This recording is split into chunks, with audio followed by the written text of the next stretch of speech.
My name's Jason Turner. I work at the St. Mary's Business Development Centre down on Barrington Street in Halifax. The Site SMU team has asked me to sit in with some of my colleagues and talk about some of the things that are that go into a business plan, and coming up with ideas and working the financial side of things and all that kind of stuff. So for my end of things, I'm looking at the idea generation aspect, and how in the first place do you come up with the idea if you're not sure what that big home run idea of yours is at this point. If nothing else, hopefully over the next few minutes I'll be able to give you a couple of suggestions as far as how to get started, coming up with some cool ideas.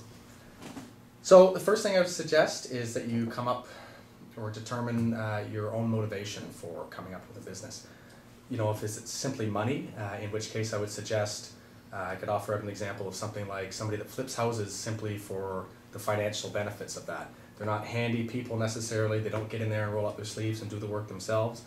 They might contract that all out to professionals, but at the end of the day, they're hoping to make $30,000 or $50,000 on an investment, and that's their business. So, that's a great idea for someone that's not handy, that wants to just make money flipping houses.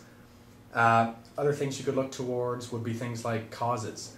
If you look at something like the SPCA, at some point, somebody got tired of seeing their neighbor picking on their cats, or they got tired of living in an area with tons of strays or something like that, and decided to do something about it. There wasn't always this charitable organization that was caring for animals around us. Now every city and town, or pretty close to it, in Canada and North America, wherever, has this service, and that just started out with somebody's passion.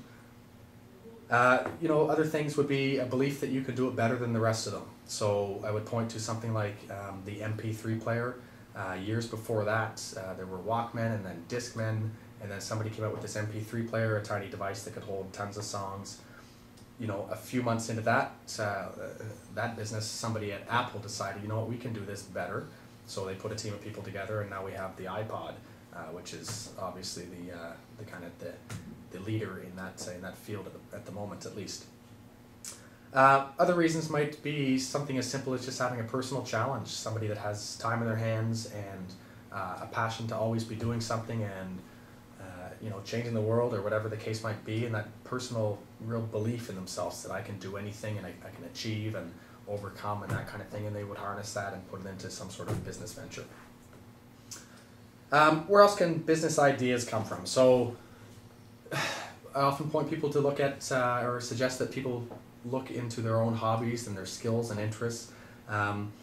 Somebody sent me an email recently with a story about a young woman in Detroit. She's 13 or 14 years old, and she was a dancer. She grew up dancing and taking classes in hip-hop and jazz and ballet and what have you. She decided that she wanted to start teaching, but she didn't feel like working for somebody else and giving all that money away. So she decided, how can I start my own business with this? And she started looking at possibilities within her own world, being in public school, junior high age. Kids don't have cars at that age and that sort of thing, and their parents are working perhaps, so they can't be picked up after school and taken somewhere. So she decided that she would bring dance to schools and community groups. So she outfitted the bus. She got a loan and outfitted the bus, gutted the whole thing and turned it into a dance studio inside, complete with the stereo system and the works and everything you need for a dance studio. And now she runs all over Detroit with her uncle driving the bus, and successful business. So it's kind of a neat way to turn your hobby into money. Something else I would suggest is if you're multilingual, if you have a couple of languages under your belt, then there's often people in your community that would pay you dearly for your translation services, whether written or oral. So that'd be something you might look into as well. Other things that people do would be, just look around your community and figure out what is missing here. Like, is there a service or something that I could be providing that, everyone that I know complains about, or I see on the news all the time that this is what Halifax or this is what Bedford is missing. What can I do about that? If there's a lot of unemployment in your area, you might look into being a life coach and take some career training yourself, and then turn that into a small business and help others reach their career goals. Other things you could do would be solving problems. Another funny business or an interesting business that somebody sent me recently was called the Stadium Buddy.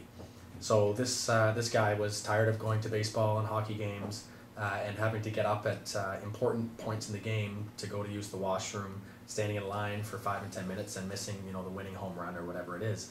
So he decided that I need to cut, what's the problem? He looked at it, what is the problem here is that I have to go to the bathroom. Well, there's not a lot of opportunities there at the moment, so what he decided to do was create, based on the catheter, he decided to create a Stadium Buddy bag that you hook up to yourself before you go into the game, and then you're good to go. You don't have to leave the game, which is a lot of people would think kind of odd, maybe me included, but at the end of the day, it works and the guy's making good money out of it. Other ways to generate ideas would be, don't be intimidated and think that you always have to be creative and innovative and all these things. Take somebody else's idea and run with it. If you look at coffee shops, it used to be, 30 years ago, there were no real coffee shops. It was restaurants and gas stations, and that's who sold coffee. And then some people started selling coffee out of donut shops and that kind of thing. And now you have things like Tim Hortons, where there's one on every corner in every town in Canada. And then you have other companies like Starbucks that come in, and they decided that we can sell these coffees to this. We can do the same thing, but we can sell it for $3.50 a pop or $4 a pop or whatever you want to call it. And they're making money hand over fist because they're marketing it as an experience, as a way to do business, as a lifestyle choice, and all these things, when at the end of the day, it's still just a cup of coffee, okay? So there's a lot of different businesses you can get just by piggybacking and coming up with, or letting somebody else do the legwork and come up with the idea. Other ways would be to take some things that you see, or some products that you have, whatever, and combine them. So one of my favorite places, or my favorite examples of this in Halifax, is the drive-through bank machine on Agricola and Almond that RBC operates, and I'm sure there's others. Somebody there had the great idea that, Tim Hortons and McDonald's and Burger King and all these places, a lot of them are lined up all the time because people go there for the convenience of it. They don't go there for the food maybe, but it's easy. They don't have to leave their car, and so someone decided, we should try that with our ATM. And it's lined up all the time too, like it's so convenient, and I never go to the bank, or I've never been to the bank, rarely at least, since I first found that place. If you do have some creativity and you feel innovative, take some ideas and try to build off them. It wasn't long ago, certainly when I was growing up, you didn't have such things as digital technology, so the idea of storing hundreds of pictures on one camera was absurd, and no one had thought about it yet. But then along came some technological genius, or perhaps just an amateur photographer, and thought, we've got this digital technology now.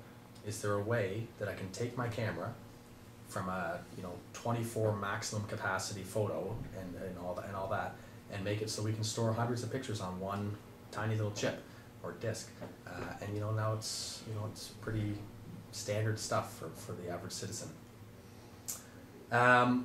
The last thing I would talk about would be something that a lot of people forget when they're talking about getting into business and starting up their own investment in that, would be to make sure that this is going to fit you and your lifestyle. It's going to gel with whatever your ideals are and your family and that type of stuff. You need to recognize that it's a lot of hard work, and you're going to get out of it what you put into it.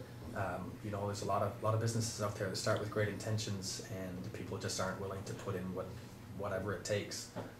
If you clearly, or if you're truly interested in something and passionate about it, you're going to follow it through, which means you're going to have less time to do things with your friends, which means you're going to have less time at holiday dinners with your family. You're going to miss different opportunities to be with your children at their school recitals and whatnot, all that kind of stuff.